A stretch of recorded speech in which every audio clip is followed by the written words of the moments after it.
May 1st as her birthday because she said she was reborn in the labor movement. So with that being said, please join us in singing Happy Birthday to Mother Jones. There is cake out in the hall cut, and then there's another cake for photographic purposes until we run out of the first cake in that one. So with that, 1, 2, 3. Happy birthday to you. Happy birthday to you. Happy birthday, dear Jones. Happy birthday to you. Of course, because Mother Jones, I'd ask you to join me in at least one verse of another song. When the Union's inspiration through the workers' blood shall run, there can be no power greater anywhere beneath the sun. No one force on earth is weaker than the feeble strength of one, but the Union makes us strong. Solidarity forever. Solidarity forever.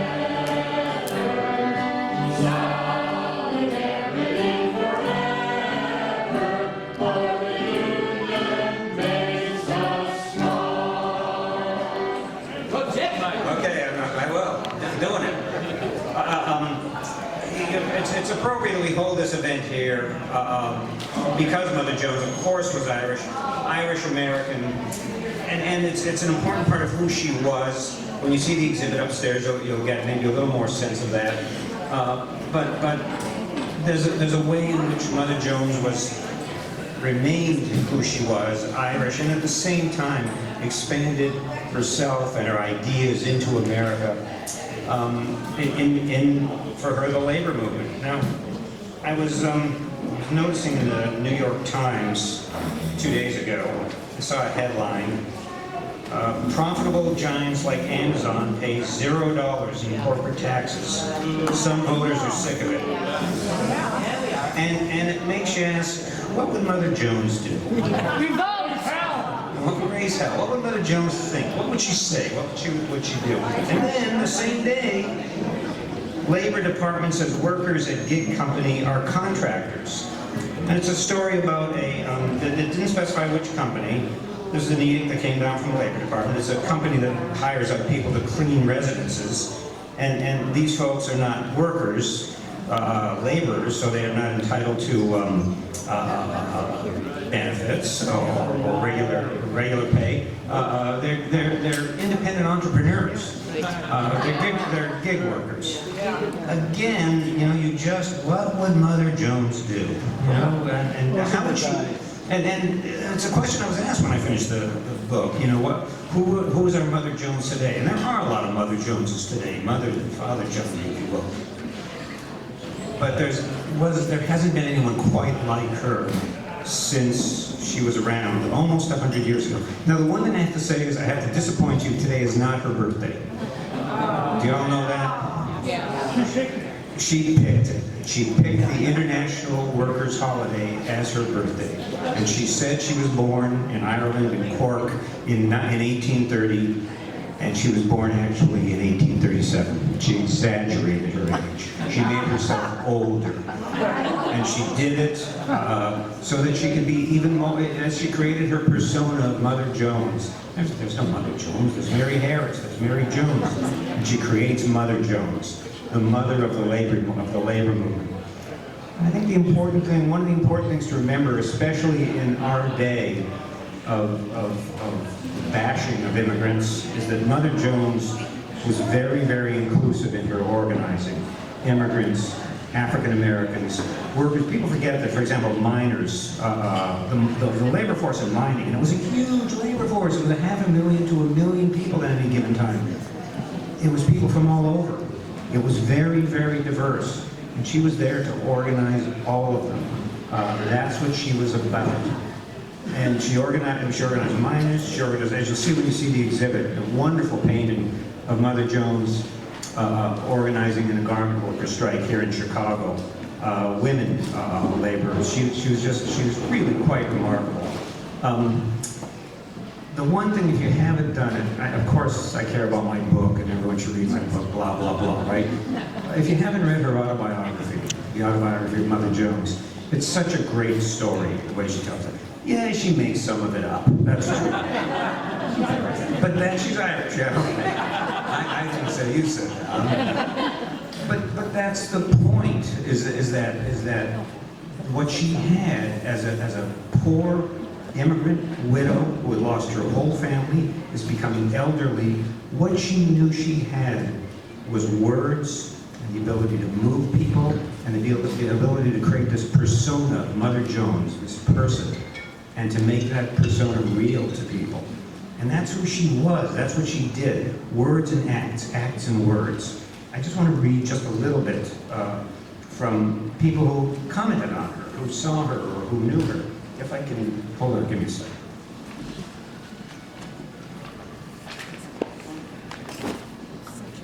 Of course I can't, podium or something. Put the book.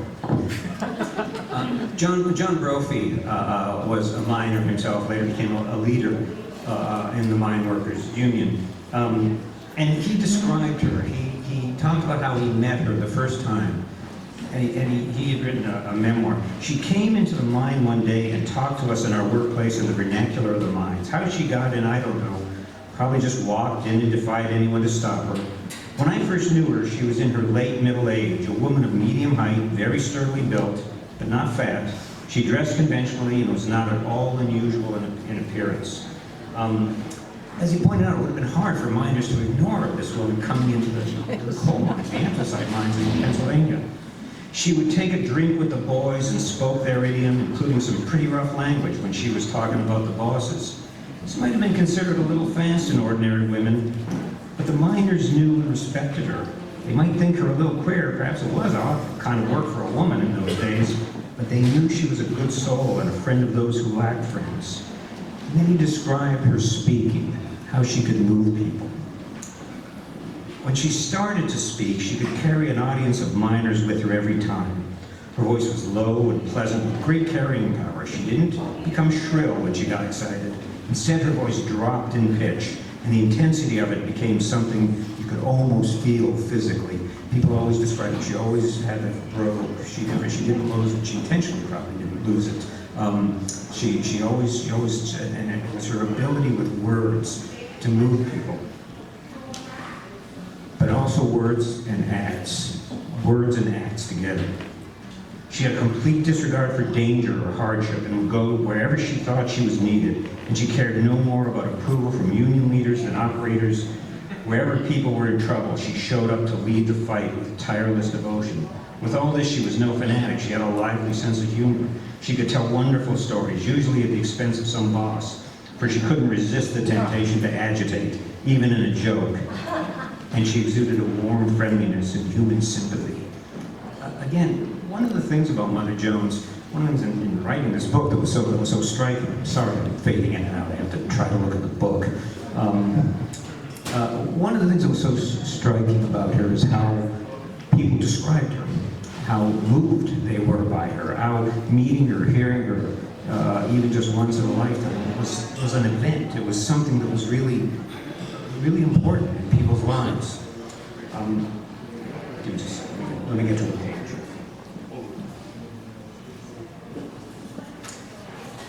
She organized men and women. She would, for example, if miners, when coal miners refused to, were reticent about a strike, she would shame them. She would tell them that they were not fit to have women live with them. And she would organize wives of coal miners into mop and broom brigades to hassle strikebreakers, scabs. But there's a description, this one again from Pennsylvania, of her talking to an audience of women. Walking to the edge of the platform, Mother Jones stretched out her arms to them, and in her thrillingly sweet voice said, "Sisters." A perceptible wave of emotion like that of the wind sweeping the long grasses passed over her audience. The faces awoke, the souls back of them kindled. For an hour the speaker walked to and fro, telling the deeds of the mothers of the past and sisters and wives. The listeners drew nearer, they leaned their their elbows on the platform, lifted their faces to drink in the words. Their bosoms heaved, and the tears rolled unheeded down their cheeks. Again, she had this kind of effect, and there's so much where people describe her this way. And she knew she was doing this. She, again, the creation of this persona, the ability to move people with words, and she did this as an old woman, exaggerating her age, yes. She's actually, well, she's born in 1837. Her baptismal date is August 1st, so probably late July 1837. One more. And this is a description of where she's organizing miners in Pennsylvania. And she's been introduced, and she's introduced by an organizer named John Walker, and she gives her speech.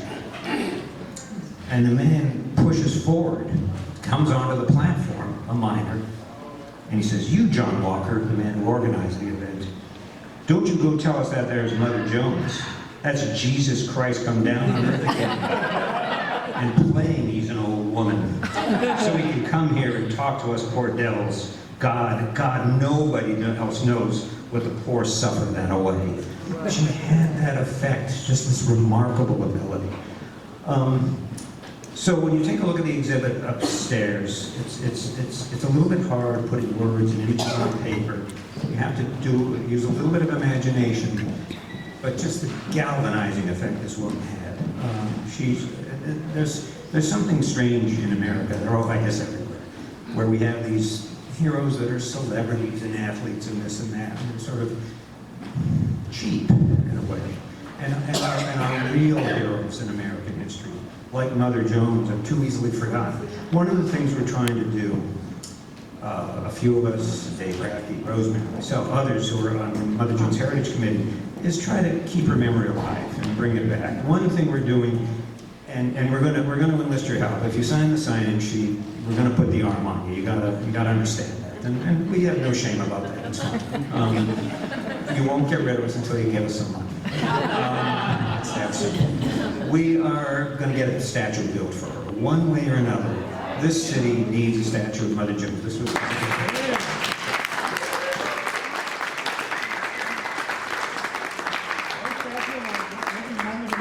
Speaking of the sign-in sheet, does anyone have it right now? Because it was circulating. I just want to. Thank you. Get the sign-in sheet. Get the names. There is a statue of a woman in this city. It's Dorothy from The Wizard of Oz in Oz Park. That, I believe, I am told that's the only statue of a woman. There's a memorial going up for Ida B. Wells, which is great.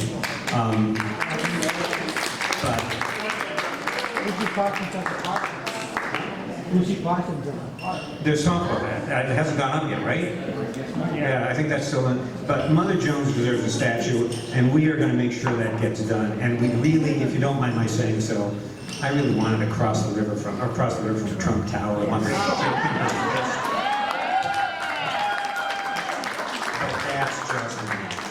Fellow workers, I'm not sure I'm going to be able to see this, so I'm going to get off my right glasses, put on the ones I can see through. So you'll excuse me for a second. Jesus. All right. Thanks for being here today. It's lovely to see all of you out here. Fellow workers, through all the ages, you have built a wonderful monument to civilization, but you don't own it. You make fine clothing, but you don't wear it. You work hard and are poorly paid, and are forced to strike for better conditions, shorter hours, and higher wages. What we have here is a corporation hell on earth. I've worked in the mills, and I know what you suffer. I know of your swimming heads, your aching backs, your swelling veins, and your breaking hearts.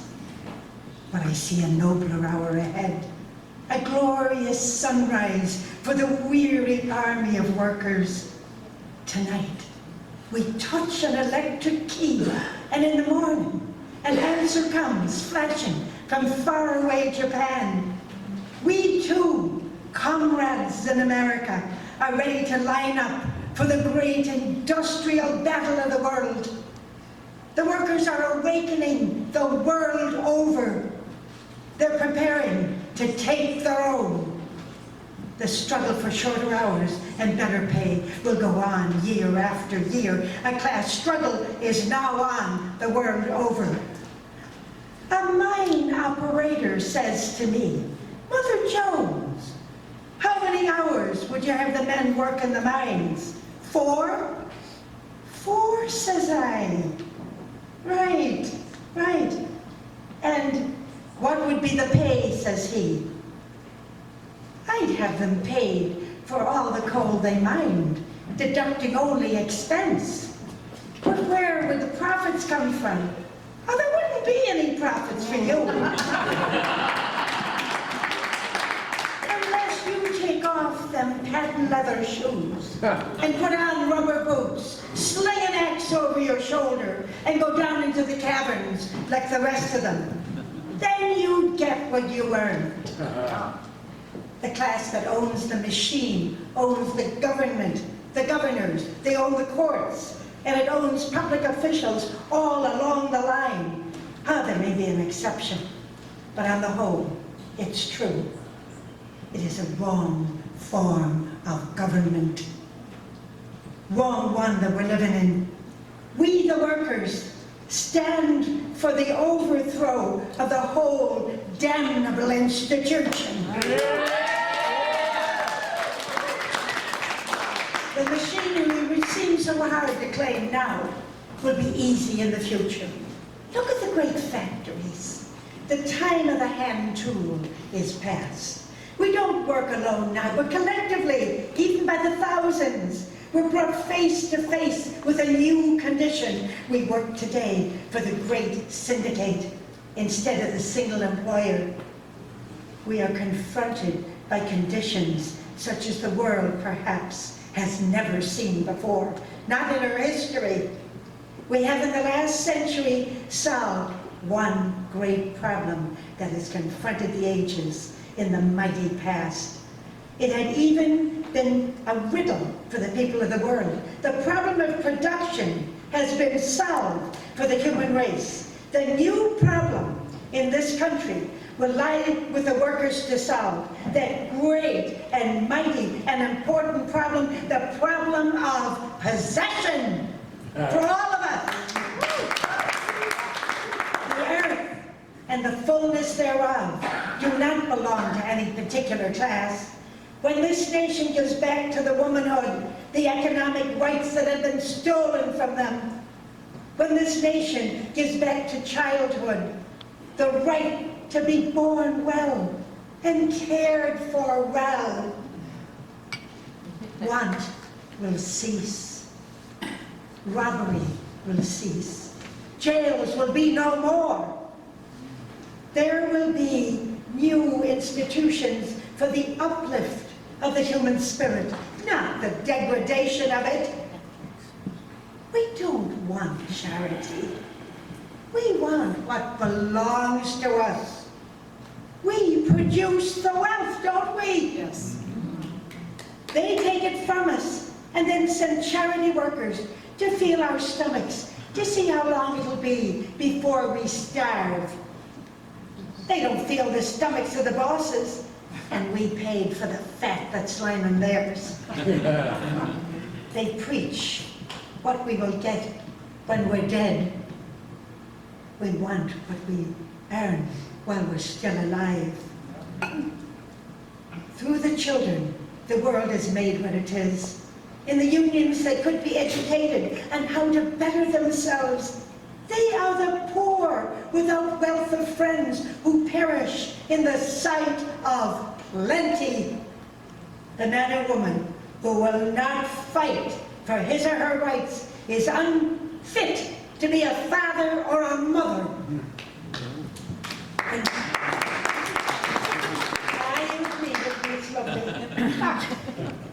In the great coal strike of 1902, it was the women who won the battle, and that is often the case. If I find out that any man has given in and goes back to work, I'd raise an army of women and march to the mine and pull them out by their heels.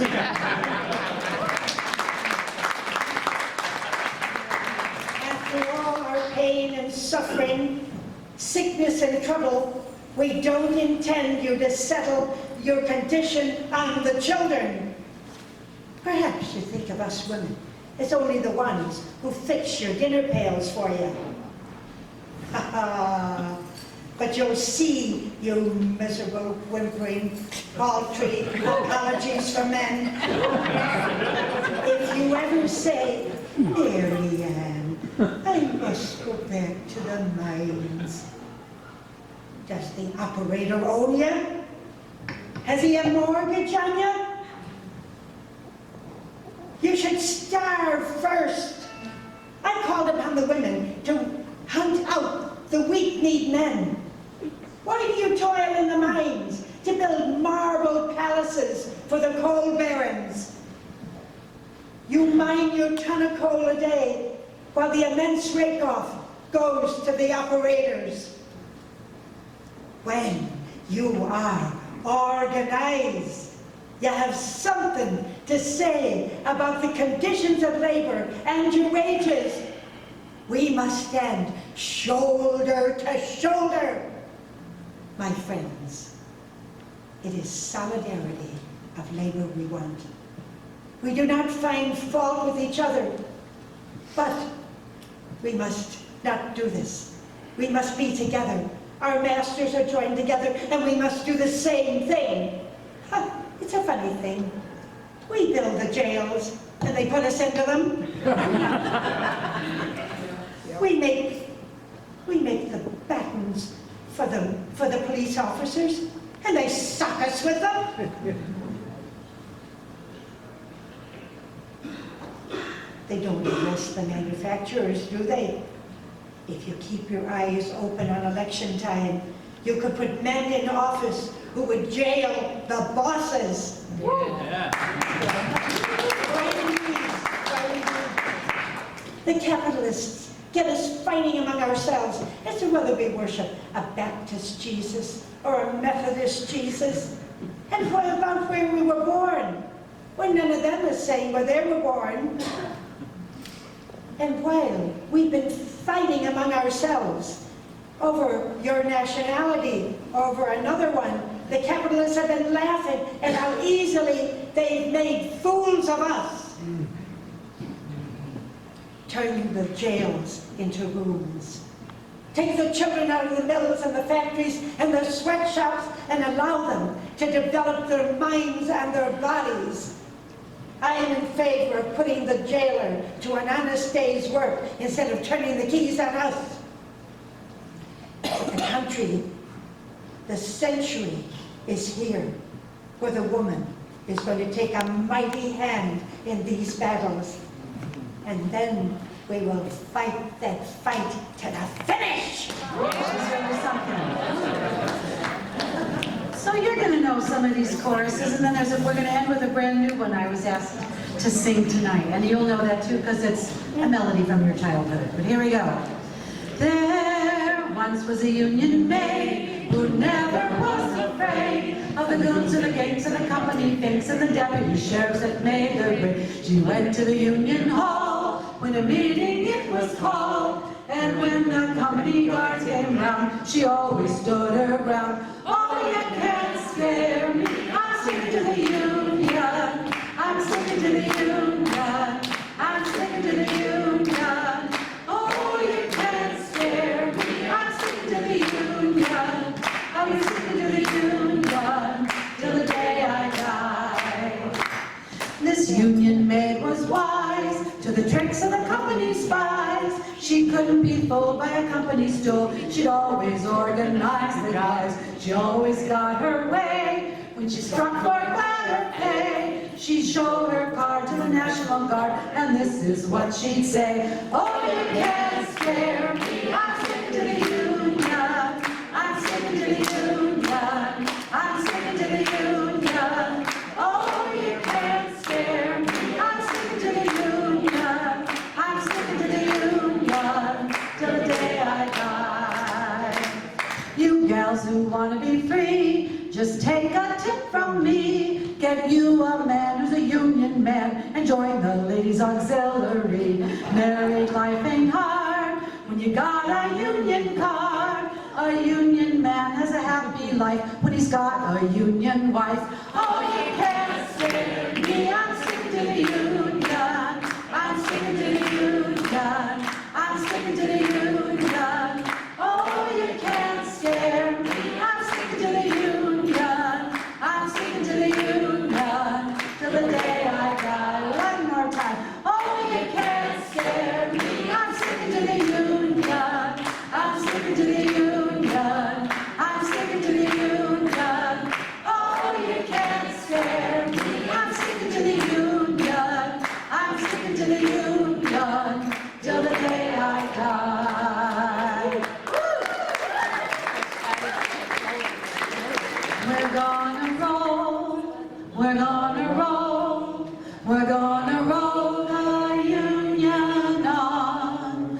We're gonna roll, we're gonna roll, we're gonna roll the union on. Do that again. We're gonna roll, we're gonna roll, we're gonna roll the union on. We're gonna roll, we're gonna roll, we're gonna roll, we're gonna roll the union on. If the boss gets in the way, we're gonna roll right over him, roll right over him, roll right over him. If the boss gets in the way, we're gonna roll right over him, we're gonna roll the union on. We're gonna roll, we're gonna roll, we're gonna roll, we're gonna roll, we're gonna roll the union on. We're gonna roll, we're gonna roll, we're gonna roll, we're gonna roll, we're gonna roll the union on. If the scab gets in the way, we're gonna roll right over them, roll right over them, roll right over them. If the scabs get in the way, we're gonna roll right over them, we're gonna roll the union on. We're gonna roll, we're gonna roll, we're gonna roll, we're gonna roll, we're gonna roll the union on. We're gonna roll, we're gonna roll, we're gonna roll, we're gonna roll the union on. Well, if Trump gets in the way, we're gonna roll right over him, roll right over him, roll right over him. Well, if Trump gets in the way, we're gonna roll right over him, roll the union on. We're gonna roll, we're gonna roll, we're gonna roll, we're gonna roll the union on. We're gonna roll, we're gonna roll, we're gonna roll the union on.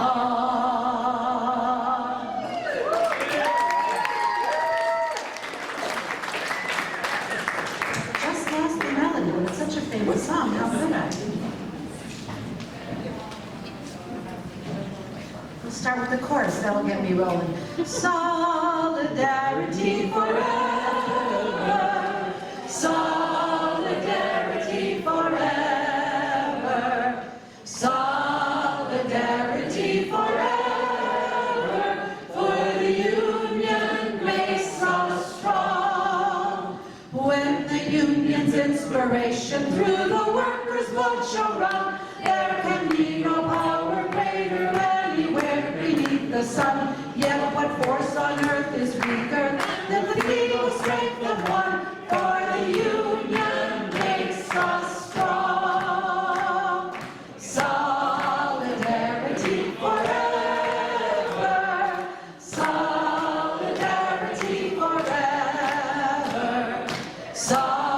Solidarity forever. For the union makes us strong. Is there aught we hold in common with the greedy parasite who would lash us into serfdom and would crush crush us with his might. Is there anything left to us but to organize and fight? For the union makes us strong. Oh, solidarity forever. Solidarity forever. Solidarity forever. For the union makes us strong. It is we who plowed the prairies, built the cities where they trade, dug the mines and built the workshops, endless miles of railroad laid. Now we stand outcast and starving. It's the wonders we have made, but the union makes us strong. That verse made me cry. Solidarity forever. Solidarity forever. Solidarity forever. For the union makes us strong. All the world that's owned by idle drones is ours and ours alone. We have laid the wide foundations, built it skyward stone by stone. It is ours not to slave in, but to master and to own, while the union makes us strong. Solidarity forever. Solidarity forever. Solidarity forever. For the union makes us strong. They have taken untold millions that they never toiled to earn, but without our brain and muscle, not a single wheel can turn. We can break their haughty power, gain our freedom when we learn that the union makes us strong. Solidarity forever. Solidarity forever. Solidarity forever. For the union makes us strong. In our hands is placed a power greater than their hoarded gold, greater than the might of armies magnified 1,000-fold. We can bring to birth a new world from the ashes of the old, for the union makes us strong. Solidarity forever. Solidarity forever. Solidarity forever. For the union makes us strong. So here's the last one I was asked to sing, and it's brand new. Bill Frere, are you over there? I think this came from you. So from your, well, you'll recognize the melody with just new words. Here we go. I can hear Mother Jones is coming when she comes. I hear Mother Jones is coming when she comes. I hear Mother Jones is coming. I hear Mother Jones is coming. I hear Mother Jones is coming when she comes. Mother Jones will soon be coming when she comes. Mother Jones will soon be coming when she comes. Mother Jones will soon be coming. Mother Jones will soon be coming. Mother Jones will soon be coming when she comes. She will bring us hope and courage when she comes. She will bring us hope and courage when she comes. She will bring us hope and courage. She will bring us hope and courage. She will bring us hope and courage when she comes. And for all the working children, she will fight. She will fight. And for all the working children, she will fight. She will fight. She will all the working children, for all the working children, and for all the working children, she will fight. She will strike a blow for workers everywhere. She will strike a blow for workers everywhere. She will strike a blow for workers. She'll strike a blow for workers. Oh, she'll strike a block of workers everywhere. She will triumph o'er oppression when she comes. She will triumph o'er oppression, Mother Jones. She will triumph o'er oppression. She'll triumph over oppression. Yes, she'll triumph over oppression, Mother Jones. Thanks, Kathy, that's wonderful. Okay, tonight we have a special guest, Teresa Hannock, and I just wanted to say that one of the ways that we were able to get her to come from Dublin, Ireland, is through the Cork Spirit of Mother Jones Festival, which has been very supportive. I actually met Joe Flynn with Elliot, you're around here, at the 2012 Cork Spirit of Mother Jones Festival. So when the Illinois Labor History Society asked if we could help find a representative from Ireland to participate in the Haymarket, May Day events, Joe volunteered Teresa as the official representative of SIPTU. She has, by all reports, been a rabble-rouser in the tradition of Mother Jones and James Larkin, who was the founder of that union, or its predecessors. So I welcome Teresa. I hope you'll give her a warm welcome.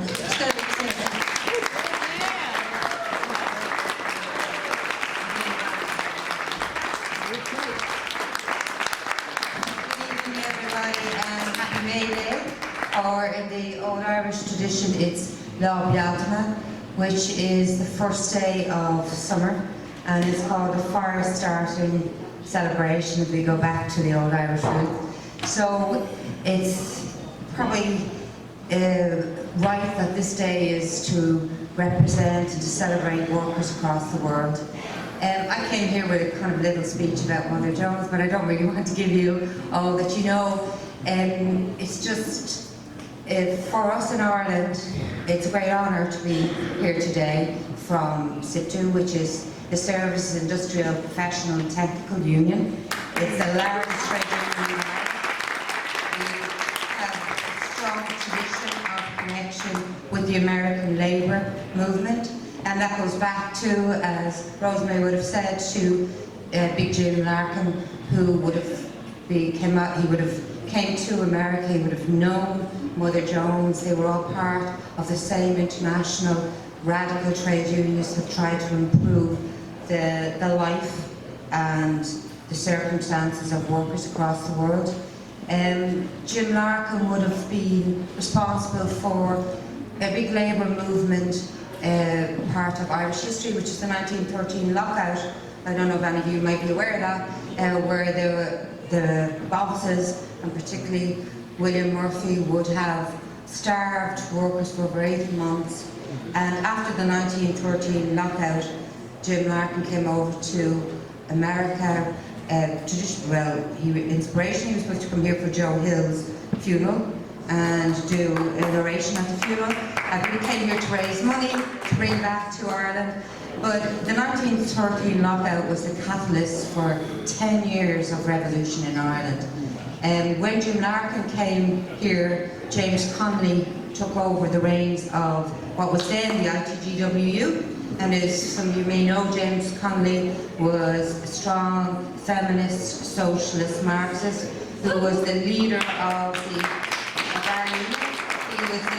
He set up the Irish Citizens Army in 1914 to protect workers from assault by the then British police, who were the RIC, who ruled over, but he was also influential and part of the Irish Rising in 1916, and I'm very proud to be a member of SIPTU. When I talk to people and say, the union I belong to is older than the state of Ireland. It was instrumental in the rebellion against 800 years of British oppression in Ireland. Proclamation that was read by Howard Pierce Easter one day outside the GPO was printed in the basement of Liberty Hall, which a newer version, it's a bit of a 60s ugly building now as it stands, probably rated as one of the ugliest buildings in Dublin, but it's regarded as an icon of 60s architecture. But it's, the basement is still there where they printed that proclamation, where they still use it, where it's distributed.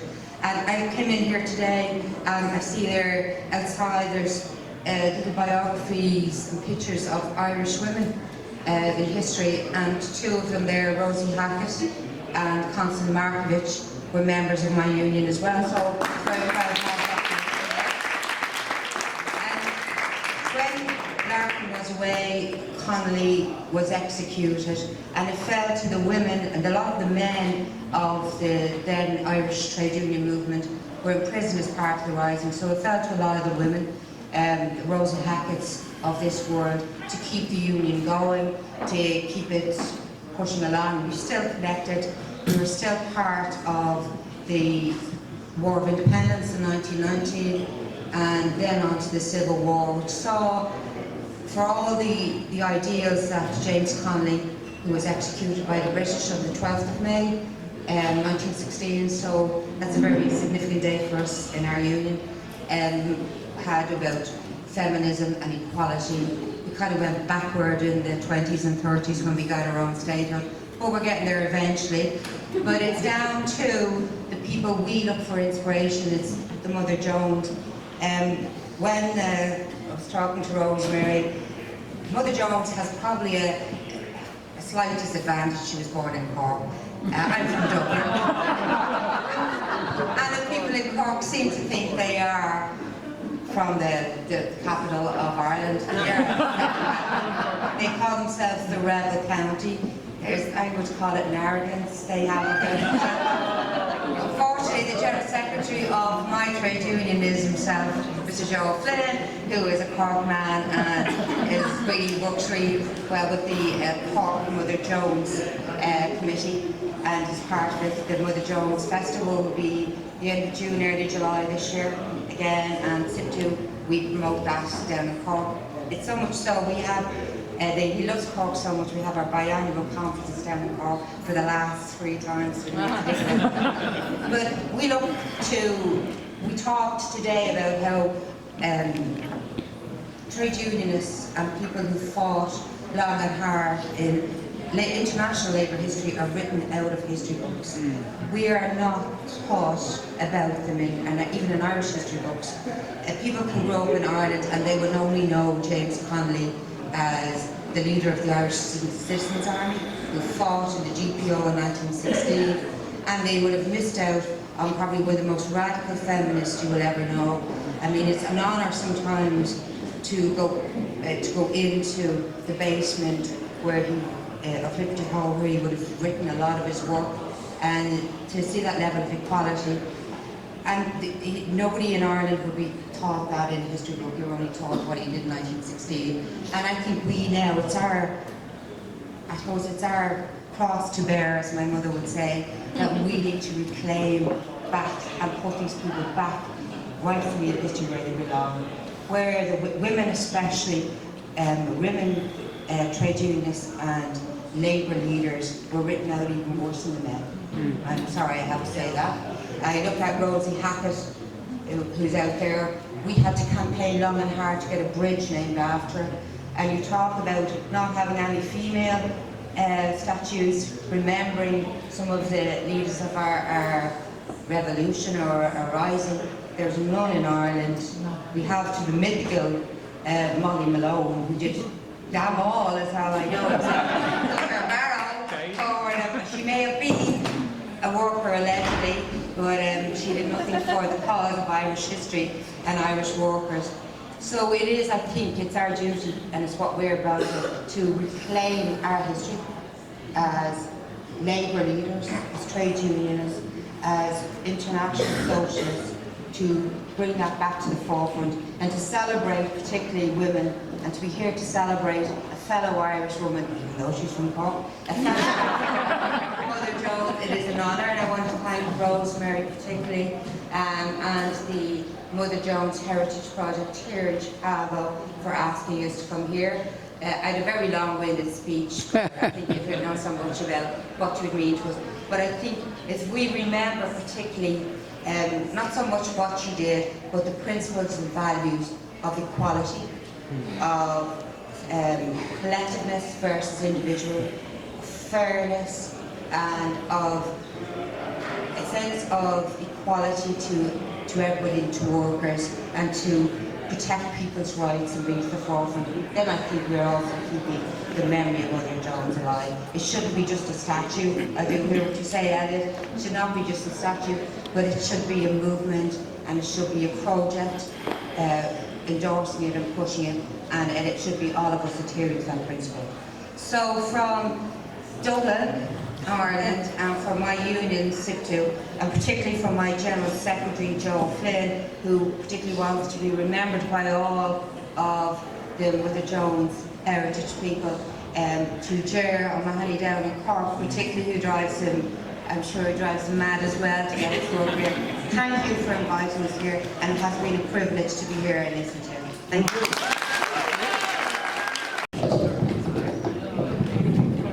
Before we bring up the Irish General Counsel for Chicago and the Midwest to deliver remarks on behalf of his government, I have a letter I would like to read. But before I read that letter, I also want to acknowledge our partners tonight with the Mother Jones Heritage Project, the Illinois Labor History Society, celebrating their 50th anniversary, an organization which has fought long and hard to include in history the people who really do make history. Working men and women in our state, in our country, who are often forgotten. You know, we're kind of endowed with the great man theory of history as we come up. And the fact of the matter is we really all know how history really is made. And the Illinois Labor History Society has struggled to help tell that story. And also the Working Women's History Project.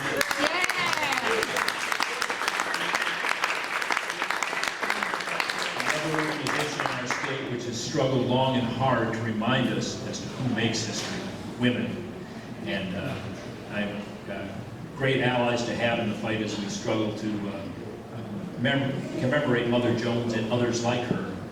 And we are going to get a statue in the city of Chicago. With your help, it's a long-term process. So if you've got suggestions where to put it, we've got about 50 million suggestions. We just got to raise some money.